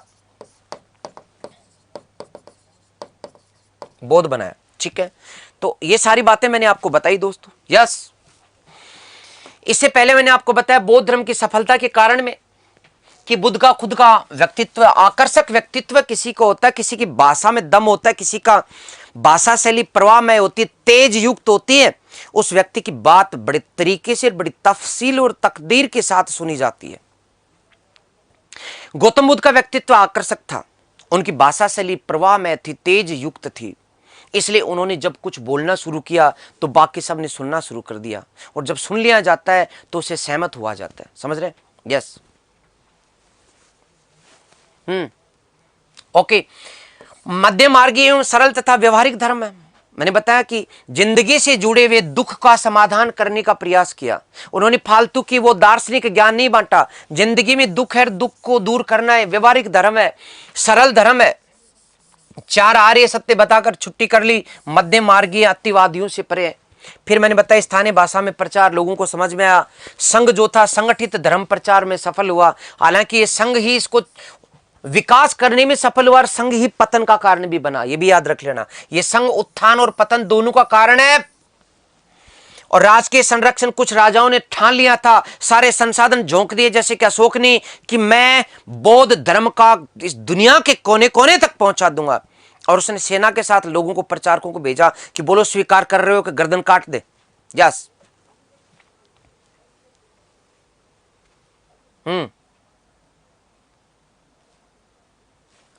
और दोस्तों जाति और वर्ण और लिंग की समानता यहां पर दी गई। जैसा कि मैंने बताया धर्मपाल के विश्वविद्यालय याद कर लेना, ओडंतपुरी है, विक्रमशिला है और साथ में सोमपुरी। और रामपाल के विश्वविद्यालय कौन से हैं? जगदल्ला। चलिए फटाफट क्वेश्चन कीजिएगा, फटाफट क्वेश्चन करें दोस्तों। यस, पहले तो ले लें स्क्रीनशॉट, फटाफट लें। Number 1, yes. 2, yes. 3, yes. 4, yes. 5, yes. 6, yes. 7, yes. 8, yes. 9, yes. 10, yes. और अब करते हैं क्वेश्चंस। मैंने बताया, ये लो, जो 11वें क्वेश्चन से स्टार्ट करें। हमारे पहले 11 क्वेश्चन हो चुके थे, शायद 10 क्वेश्चन हो गए थे।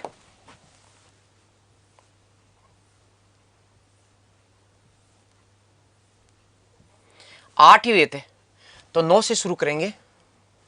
Yes, 9वां question. भारत में बौद्ध धर्म के अंत का कारण क्या था? फटाफट बताओ, 2-4 मिनट में, कोई दिक्कत नहीं है। ओके, फटाफट बताओ। 8वां क्वेश्चन दोबारा देखें। 8वां क्वेश्चन देखो भाई दोबारा।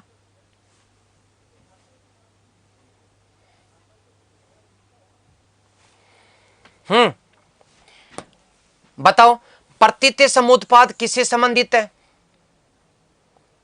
तो प्रतीत समुत्पाद द्वितीय आर्य सत्य से संबंधित है। कहां दिक्कत आ रही है? सही तो है, ये तुम्हारे लिखा हुआ खोल करके देखें। 90 का उत्तर बताओ आप तो। अरे 90 का उत्तर बताओ दोस्तों। भारत में बौद्ध धर्म के अंत का क्या कारण था? मठों में भ्रष्टाचार, अत्यधिक धन संचय, ब्राह्मणवादी क्रियाकलापों का समावेश और उपयुक्त सभी। तो उत्तर क्या आ गया? सभी दोस्तों का ना, शाबाश, यस, अर्थात उपयुक्त सभी। Very good. ये लो 10वां क्वेश्चन, फटाफट बताओ मुझे। आए हुए क्वेश्चन है, देखिए कौन कितना करता है। पहले, तिब्बत में बौद्ध धर्म की वज्रयान संप्रदाय की स्थापना किसने की?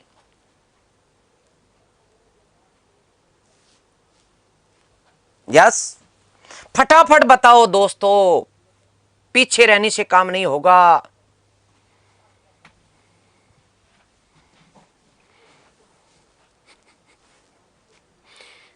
ये हुआ ना, मजा आया ना थोड़ा सा।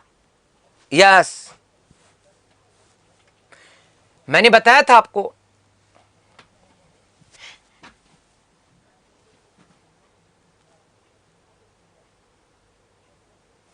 ओके, यस, पद्म संभव, वज्रयान में पद्म संभव और कमलशील दोनों, शाबाश। 10वां,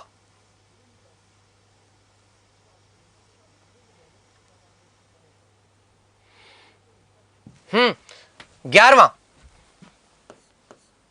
11वां क्वेश्चन दोस्तों। महात्मा बुद्ध की प्रथम मूर्ति कहां से प्राप्त हुई?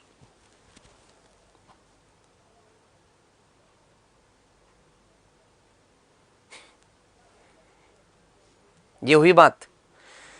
आया उत्तर, शाबाश, ए, वेरी गुड, ये हुई बात।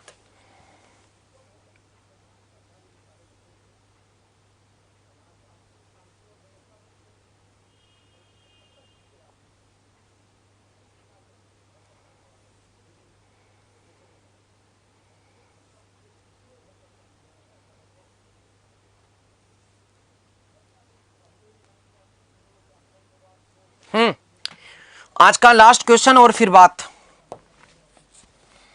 ये कौन सा था? 12वां था शायद। ओके, 12वां क्वेश्चन, लास्ट क्वेश्चन आज का। सुमेलित नहीं है कौन कौन सा? भिक्षुओं के विषय, विनय पिटक, बुद्ध के उपदेश, सूत पिटक, बौद्ध दर्शन, अभिधम पिटक, बुद्ध के पूर्व जन्म की कथाएं, बुद्ध कथा। ये जो है दोस्तों, यहां पर